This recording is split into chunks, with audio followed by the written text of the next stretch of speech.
Hello, welcome. In the next 17 minutes, you're going to learn how to turn your business into a sellable business. And the truth is, a lot of people are building businesses that truly aren't sellable. They don't build any enterprise value. They're just cash businesses and not truly making anything that can then be of value to someone else to buy. And I'm just going to show you how to do that. The reason I'm going to show you how to do that is because it incentivizes me. Because maybe at some point, if I show you how to do this, and then you want to sell your company, you'll be like, "Hey, Timo, can you sell my company for me?" And then I'll take a percentage. So yeah, that is my incentive for this. And also I see so many people making these massive L's and I just think, come on, be serious. This is very predictable. So why should you listen to me? When I was 21, I started a company with two of these guys, Mitchell and Ambrose. And it basically was a company called Fanbytes. And what it did was it helped brands like Disney, Adidas, Nickelodeon, GoPro to reach Gen Z through social media influencers. And I started in my second year of university. We grew it aggressively whilst I was still in university, and we grew to about 65 people. These are some of the people because we went axe throwing and it was quite fun. We grew to about 65 people, 8 figures in revenue. And then what happened was after 6 years, the company got bought in a multi 8 figure deal and we did very well from it. And at the grand old age of 27, I had built and sold a multi 8 figure business. And it was quite a story being a guy who grew up in South London estates, Old Kent Road, for those who don't know. So crazy story. But this is not about me. This is about you. This is about how you can build a sellable business and how you can get out of that painful feeling of knowing that you are building something that's okay, but it could be more. It could be something that eventually could be sold. So you don't feel so tied to your business every single second and you feel like you need to show up every single second. So let's roll. So there are seven things. One is customer concentration, and it has to be less than 10% for you to be able to build a really significant sellable business. Retain revenue, so that is customers repeating with you over 15%. Management dependability, clear standardized delivery, repeatable sales motion, specialization, and financial rigor. And basically, I'm just going to tell you not only what these mean, but also how to get them. Because not only after selling Fanbytes, I then sold two more companies that I was on the board of. And yeah, this shit works. So here we go. Customer concentration. So here's why customer concentration really sucks. Because when you have customer concentration in a business, that is a massive risk to a buyer because they basically know that if that customer goes, then that's a big chunk of revenue gone. Here's a very good example. A big competitor of Fanbyte who was doing 30 million had been trying to sell their business for 3 years. In fact, they still haven't sold for 3 years now. Why? Because 35% of their revenue came from one single customer. And so you can imagine as a buyer, I'm thinking, oh my God, if I wake up tomorrow and that customer has gone, then I'm completely screwed. And we had a similar thing actually, where the government actually were our big well. At some point, the government, specifically Public Health England, were about 28% of our revenue, which was actually quite scary, which meant that at any point, if they went, that was actually pretty bad. So you probably have a similar situation, especially if you're in like a service-based business. So how do you get rid of that? There are two ways to do that. Number one is that you leverage referrals. So you ask that customer who is doing very well with you, who is a big part of your revenue, you ask them, and then you say, "Hello, Mr. Customer or Mrs. Customer, who else can you refer? Because you're really happy with our work. That's why you keep spending with us. Who else can you refer?" And then they will refer you. And then by doing that, you actually will then reduce your dependability on them. And one thing I do and I work with a lot of founders to help them to build sellable companies. We have a very predictable referable program, which actually reduces the customer dependency. And you'd be surprised, a lot of people don't have like a very predictable customer referral program. The other thing is then developing lower price products. So here's the thing. A lot of times, because that customer spends so much with you, they have a much bigger budget. So maybe you're making 500K a year, but then 100K of that is coming from one person who has big budgets. The way then to do that might be to invent lower price products so that other people who perhaps don't have their budgets can make up for it with their lower price products, which might seem like is less budget, but overall it is actually increasing, yeah, or decreasing your customer concentration. So just do these two things. Number two, how to solve customer retention. So customer retention. So if customer concentration is basically we are getting too much revenue from one customer and we're too dependent on them. This one is basically saying customers are leaving. We do something with them and then they leave. Most businesses have this because they don't have something predictable. So if you're not a SaaS business, then how do you inject that customer retention in there? Number one is you add in insights. So I'll show you something interesting. So you add the insights and then you also productize your service. So when I say that you add in insights, what I mean by that is, for example, in Fanbytes, brands will come to us and all they might do is do an influencer campaign.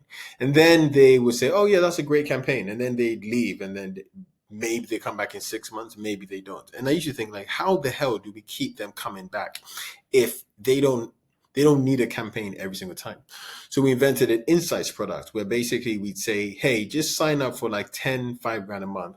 And what we'll do is we'll create competitive intelligence and tools and insights for you to be able to predictably know what's going on in the social media influencer space. And by doing that, what happened was incredible, because what happened was that they felt like there was a need for them to interact with us all the time. So if you have a business right now and the customers are going, think about, is there a tangential need that we can continuously keep selling to them? So, for example, I've seen one where a guy ran a window cleaning business, and window cleaning. You might think, well, if the windows are dirty, or maybe like once every 2 months or 3 months or so. But what he did, which was very interesting, was that he created a report around like air quality and all of that stuff into and like gave it to customers, and they said every month we'll send you like an air quality score which impacts like your air and the windows. And I was like, that's insane. So now he just had a lot of retained revenue. And then the next thing is planned ascension and productizing your service. So I'm going to show you actually a Fanbytes deck here. And it was when we sold Uno. And what we did was that we came up with something very cool, which was basically where we had productized service. So a brand could just pick bronze, silver, or gold. And what that meant was that they had something that I call planned ascension. So they knew that if bronze was good, they would then book silver. And if silver was good, then they would then book gold. And what that effectively meant was like their service-based business, they treated it almost like it was a product. So they productize our service, and it stops the what's next issue. It stops the, oh yeah, thanks, that was great. Now what's next? So if you have a business right now and you're looking at customer retention, you're like, okay, it's low. Think insights. Is there something that can help them, which is like a competitive intelligence tool? It's like, well, if you sign up for this thing, you would know what's going on in the market. Rather than you reacting to it, you will be able to proactively do it. And then also, if it's a service-based business, productizing your service as well. Next thing, founder dependability. So this is a crazy story. My friend sold his company for 80 million. He owned about 10% of it, which is quite small. And he could have made 8 million on day one. But the company that bought him ended up doing a 5-year earnout, which is crazy. So he did a 5-year earnout, and about 70% of his 8 million was actually to be earned up over the 5 years. So that means that the headline price was 80 million, but then he took just 30% of 80 million on day one, which is 2.4 million. And he had to work at the acquiring company for, like 5 years just to see his 8 million. Imagine that you spend 10 years killing yourself to basically build a company, and then afterwards you end up having to work for another company for not that much. Now, the reason why is because of management dependability or founder dependability, where too much is dependent on the founder. I had a similar thing as well during Fanbytes, where we got up to about 30 people and still people were coming to me for all these questions and everything else. I was like, guys, I'm paying all of you guys a lot of money to to be here, but it seems like things are still coming to me. So the way that we did that, or to solve that, was we did two things. One was I took mini vacations. Now, A mini vacation can be like 3 to 4 days, where what you do is you take time out of the business and then you audit what questions keep coming to you. And if you audit the questions that keep coming to you, you'll then be able to build standard operating procedures, which would help you to be able to figure out how people can actually solve those. So, for example, the question I ask people is like, if I left my business for 3 weeks, would it survive? So, when I did those experiments, I would basically find out and go, oh, well, people would come to me for any purchases over a grand. They'll come to me whether it's to take on a client, they'll come to me for any big pitches. And it just felt like, what the heck? They keep coming to me for this stuff. And I'm not a big fan of that. So then when I then come back into the business, I would then like proactively say, all right, let's fix this, let's fix that. And ended up doing something like this. I'm just going to show you another example here. So we have something here called the Fan Bites Way, which is basically this extensive doc of like how we do everything, how we run, how we used to run webinars, how we planned newsletter content, how we did events, like everything. But all of that basically came anytime that I did a mini vacation. I came back. It was like, oh, let's fix this, let's fix that. The other thing is what I call the delivery to decision matrix. So a big thing that people have is, hey, I need to hire someone, but I don't know who to hire first. And I love this idea of a delivery to decision matrix, which is firstly, you hire for the delivery part of the business first. So often someone will be like, hey, I run a creative agency, I run a PR agency, and I want to scale. So I'm going to hire a salesperson. No, don't do that. What you should do is hire someone to be able to like deliver the service and you still be in control of the revenue generation, because that's the part of business that's most critical. And then because it's called the to decision matrix, when we say to decision, what we mean is that you never really want to outsource decision making at the beginning. In fact, I have a rule which is like up to 15 people, just hire people to do the tasks. Just hire people to do tasks, right? So don't go and hire a head of sales if you're less than 15 people. No, right? Because you and your co-founding team should be the people who should be thinking about the decisions. So always hire people who are doing the task at that level. And if you keep doing that, what you eventually end up doing is by creating mini vacations, you end up building systems and ways for people to operate, which don't need your input, which is massively critical. And then if you also are like systematically hiring, all right, I'm just going to hire someone to do the delivery, then they're just going to keep doing the tactics. And then over time, you end up like in the Fanbytes case, where we had a team of 80, but then we had a team of 5 people who were in the management team, head of marketing, head of sales, head of creative, blah, blah, blah. But that all came systematically. If we hadn't done that, we'd have been absolutely completely screwed. Absolutely completely screwed. In fact, fun story. I got in our third year, I got approached by a massive agency called Havas who wanted to buy the company. And at that point, we had massive founder dependability. It was basically all driven by myself and my founders. And if we had gone to work for Havas, it would have been like, fucking, it was like a 7-year earnout. So Jesus Christ, please. Basically, do these things and make sure. In fact, when I coach founders, I often force them and I say, guys, take a mini vacation. And yes, it'll be painful and things will break, but that's the point. It's meant to break and then you then fix it. And every time I coach them and every time I talk to them about it, they're like, oh, no, no, no. And then they do. And they're like, oh, phew, I'm so happy I did it. Anyway, next thing, how to create, create standardized delivery. So how to create standardized delivery. So in any business, you have your demand generation and then you have your delivery, which is, how to actually do the service. And the thing is, for so many founders, they are also involved in it. It's all in their head doing it. And they don't take out the time to think about how to do it. Now, there are 2 ways to do that. One is SOP. So that's what I showed here, building really strong SOPs. Again, in my coaching program with founders, what we end up doing is I get the people who built our SOPs, like my old co-founders and my ops people, to just build out an SOP for your entire business and just go, oh yeah, this makes perfect sense. But before that, what you need to do is something called machine mapping. So machine mapping is basically just mapping out your business as a machine to say, oh, this is what happens. So for example, in this case, we have something like, well, we have a lead, they come through marketing, and when they come through, are they inbound or outbound? All right, well, how do we get them? So each of these things then had their own process. Or we had sales development here. Once their leaders come in, our sales team talk to them. Right. What is the email template and prospect research that we do for the outreach? And then the first call. Right. Then we do a proposal. What's our process for this? And basically what ended up happening was that we had 23, 24-year-olds who were selling £500,000 campaigns, 250 grand campaigns like Paco Rabanne and L'Oreal because they just follow the process. Right. So at first you do this thing, which is like a machine mapping. And then afterwards you do your SOPs. So you do this first, machine mapping, literally map out your business like a machine. Here's how everything works.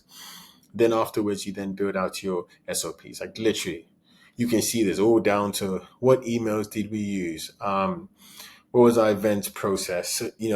If I wanted to speak at a conference, it was like, well, what's the process for that? Because it turned out that events were a big thing for us. The next thing here is a repeatable sales motion. So I love this. I love this. I love this. I love this. So our revenue for the business, it went 400K, a million, and then like 2 point something, and then just started shooting up. And by the time we sold the company, as I said, we're doing 8 figures in like 5 years. Yeah, I guess it was 5 years. And a big reason why was because we had sales scorecards. So I'll show you what a scorecard is. So often what happens is when I ask the founders that I coach, I say, hey, what do you think revenue would be? And they're like, I don't know, it could be 100K. Oh, like, I don't know, 200K this year or something like that. And it's just like, I don't know, let's see, vibes, right? And the problem is that what they're doing is that they're leading by lagging indicators. So the difference between lagging indicators and leading indicators is quite distinct. Lagging indicators are saying, oh, we did 100K this month.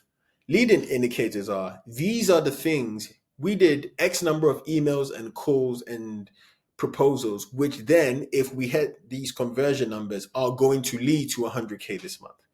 And the problem is people who don't build sellable businesses lead by lagging indicators, and they think on like a monthly basis. They think on, oh, this month we do 100K. This month we do 50K. This month we do 300K. The person who's building a sellable business, however, is thinking completely different. They're thinking, right, how do we input the things in, which would mean that this quarter we do 5 million, right? So you think on a much longer horizon. So I'll show you, for example, one of our sales scorecards, right? So for example, everyone in the team basically had, so let's say someone like Sophie. Sophie had a target of 300 grand in this quarter. But Sophie then knew the number of first calls she needed to do. Then she needed to know the number of briefs. She needed the number of proposals. And then we knew what her win rate would be. And we just tracked that across every single person, which meant that all Sophie had to do, or all we had to do, was not even care about like what the revenue number was really. It was like, are you hitting this? Sales scorecards or just scorecards for finance, for HR, for marketing will transform your entire business. Implement it. When I coach founders, I often would just say, hey guys, let's spend a day going through your scorecards. Let's build out your scorecard and just do it. Like just do your scorecards, right? And then just lead by scorecards. The other thing is productizing your service. We've already been through that. And then finding your magic moment. So here's a very funny or great story about Facebook. When Facebook launched, they found out that they needed you to be able to make 7 friends on Facebook. And if you did 7 friends on Facebook, then you would end up being a long-term Facebook user. And that was their magic moment. Similarly, in your business, there's a magic moment. There's like a moment where the customer goes, oh, I'm hooked, I'm in, right? So for us in Fanbytes, remember we did influencer marketing. Our magic moment was actually when the customers will see examples of influencers. And in the past, I used to think, hang on, this doesn't make any sense because like we would show that after they had, signed the proposal, signed up the proposal and everything else. And then we show them examples of influencers. Whereas what I said was, well, let's just bring that way before. Maybe they might take the influencers and do it themselves, but the odds are by us giving them the magic moment early on, they will feel like we are actually a much more trusted source. And so for you in your business, map out your business and say, yo, what is our magic moment? When do people go, whoa, these guys get it? Bring that forward, because if you do that, you're creating predictability. you're just basically just optimizing for that magic moment. And the faster that you get to that, the more money you end up making. Okay? Cool. I'm running through this just because, quite candidly, like, this is very high level. You're not gonna like instantly change your business from just like seeing this, but this is gonna get you thinking about building a sellable business. And then the final thing, well, the penultimate thing is specialization. So here's the thing: if I'm a buyer, buyers pay a premium for niche. What I mean by that is, if you are in a niche market and you build your whole brand as a niche market, buyers love that. So for example, Fanbytes. Fanbytes was always just Gen Z. We did influencer marketing, but you see I've just typed in Fanbytes Gen Z. Like, masters of Gen Z marketing. Gen Z agency you bought. Timothy Young Research Secret for reaching Gen Z. This 22-year-old ad man using Snapchat to reach Gen Z. So what that meant was that we could charge a premium for our prices when it came to customers, because we could say, yo, all we know is Gen Z, and we're really good at that. But also, the buyers who were interested in buying our company were like, yo, these guys are the experts in Gen Z. Let's place a premium on that. And so we ended up getting an incredible valuation because we had that premium nature. Think about it, right? If you have an eye problem, you don't just go to, like, oh yeah, the GP. No, you go to a specialist, like you go to a specialist eye doctor, a specialist optician, and even better, you go to like a really, really specialist person who like only deals with the iris, or like only deals with, I don't know, black people with the left eye or something, like the more specialized, the better. And so in your business, it's very important that you think about something called the 80-20 rule. And I'll show you what I mean by that. Take your customers, look at the 20% of them who spend the most with you, figure out their commonalities, and then just position yourself to serve them. And that's going to be scary. The reason it's going to be scary is because you're going to kind of be saying no to other people. But it's very important that you do that, because if you don't do that, what you end up doing is you would end up just diluting. So for example, by year 4, we basically realized that our big 80-20 was actually like old school companies who wanted to reach Gen Z. So people like Public Health England, people like the ACCA, who are the Association of Chartered Accountants, right? These guys are not the sexiest brands. You might go and see on our site like McDonald's, Deliveroo, all the sexy people, but the guys who were paying the real bills were the unsexy ones who wanted to be sexy, right? And that came because we basically help unsexy brands reach a Gen Z audience through sexy means, right? So really doing that exercise of your 80-20 rule. Again, this is something that I coach my founders on, and I say, guys, come on, 80-20. And again, they're like, no, I don't want to do it. I'm going to lose revenue. And then we do it and they go, oh my God, I'm so happy I did it. It's like, oh yeah, bro. Anyway, and then the final thing here is financial rigor. So this one, it can get a bit boring, but you actually just need to do this. So often when you are running a business, you are counting the cash basically on a monthly basis. So you're like, oh, this month we did 100K in sales and 100K in cash. But the thing is, when you eventually come to sell your company, you're going to move to something called accrual accounting, which is basically what happens where you might say, cool, we sold a client for 100 grand this month, but to actually deliver it is going to take 5 months. So then what would happen is you'll be like 20 grand per month. Now, what that therefore means is that your revenue might look like, oh my God, we did, 100 grand this month, but really, based on proper accrual accounting, you did 20 grand this month. And here's the danger: if you don't move to accrual accounting, or you don't know the difference between those numbers, you'll basically end up building a business where you're like, oh crap, I thought we were this revenue, but we're actually not. We're completely much lower than we thought. Fanbytes, we had that thing. That was probably the biggest thing for us, because we didn't know what we're doing. So we're like, yeah, we're making all this money. We're making millions a month. And then it's like, oh yeah, but this is going to be like an 8-month campaign. And so actually we're not making $1 million a month. And it was fine because we ended up solving it because our bank helped us to do that. But that was very, very critical. Then, then the next thing is to schedule an annual audit. So in every company that I get involved in, I say at the end of every year around November, let's just do an annual audit. What that means is that you pay someone like £500 or grand, just a small accountancy firm or any of the firms that I work with, and they do an audit on your business. And the audit that they do is this thing here. It's something called a financial due diligence. So they look at your corporate tax for the last 3 years, your debts and liabilities. Here's the reason why. Because trust me, when you're going through a process, the worst thing that you want is, oh, where are all these docs, right? You just want to have something called a data room. So this is what I mean by reverse engineering a data room.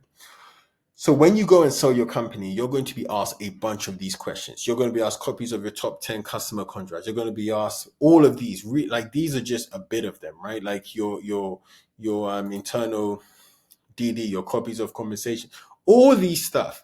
And I have seen so many deals get destroyed because of this, because the founders just aren't ready. So you have a buyer who is interested and he's like, cool, let's go into due diligence. And then something that should have taken 2 months can just drag out and drag out and drag out because you just weren't ready. In fact, I have a very specific story of this.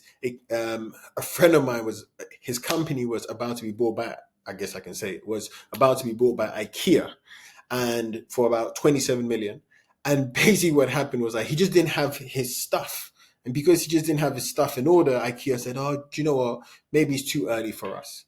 And he's still running the business now. So it sucks. It basically sucks. And you need to get prepared for this. And again, one thing that I do anytime I get involved in a company, whether I'm coaching a founder to exit or whatever, I say, yo, let's build an annual audit. You don't have to do it, but let's just pay someone £500. Let's pay them £1,000, because that stuff, getting all this is just going to be incredibly important for you. It is now 26 minutes, but I hope you've got an incredible amount of value from this. And then what that ends up doing, once you've done all these 7 things, is that you go through a process. And the process is, if I was going to sell my company in the next 18 months, what I would then do is I will start off this. I will do a machine mapping. I'll build out the standard operating procedures, the SOPs. And then I'll do owner extraction. You know that thing I was talking about, taking like mini holidays? I'll take myself out and see what's broken. Okay, let me come back. And then I'll come in and I'll create a more predictable process. And then I will test the Slack. Test the Slack means that you get people to start to like do the work for you. So you hire in that team to start to do the work for you. And then you again extract yourself again, right? And then you see what's broken. All right, who do I need to hire? Who do I need to bring in? And then once you've done that, you do something I call the noisy neighbors, which is then you start to make a lot of noise, basically in PR and publications, talking about yourselves a lot more. And it's easier for you to do that because you're specialized. So now you're like, wow, we have a predictable engine and people know us for this particular thing. Then you do your financial cleanup, which is basically all this stuff here about financial rigor. And then you go into buyer readiness. So you basically go through this. This process can take 6 months. This process can take 12 months. But the thing is, you need to go into it with your eyes wide open, because then what happens after you've done all of this stuff, and look, yes, it may seem like a lot of work to do, of course, because you're talking about selling companies for like 7-8 figures here. Did you think this thing would be easy? Of course not, right? So what does it look like? When we had gone through this process for my own company, Fanbytes, what happened was that we had a business which had a management team. So we had about 4 or 5 people in the team. Client concentration was down. So at one point, as I mentioned, we had like 28% coming from one customer. That was down to 8%. We had 35% customer retention. We had a documented Fanbytes way, which is the thing that I showed you. We had a predictable sales team of 10 people. We had a documented data room. We had an authentic Gen Z brand. And all of that led to the business being able to grow at 40%. And the business just kept growing and growing. And all of this made it an incredibly attractive business for a buyer to get involved, which is why we ended up having 4 buyers wanted to buy the company, and we ended up having a great sale, which changed the lives of myself and my co-founders and everything else. So those are the 7 steps to building a sellable business. And look, one of the things I've hinted at this a lot, right, is I have a I have a coaching practice where basically we coach founders to build sellable companies. And one of the first things that we do is that we talk with those founders and diagnose what is stopping you from being sellable. And that's something that we call the 90-minute scale to sell call. And look, I'm not going to be one of those guys who's like, oh, come for this free thing. This is not free, right? You can click the link in the bio. This is not a free call.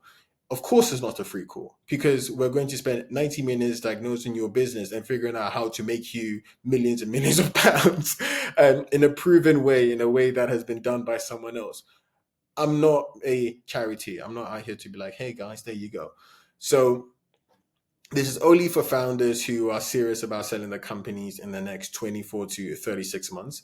It is only for founders who are actually significantly doing over 50 to 50K plus a month. And it's only for founders who are genuinely saying, right, I want to move from just being a nice business, making nice cash to actually building something which can be exitable. The whole point here is that it's something that can be exitable.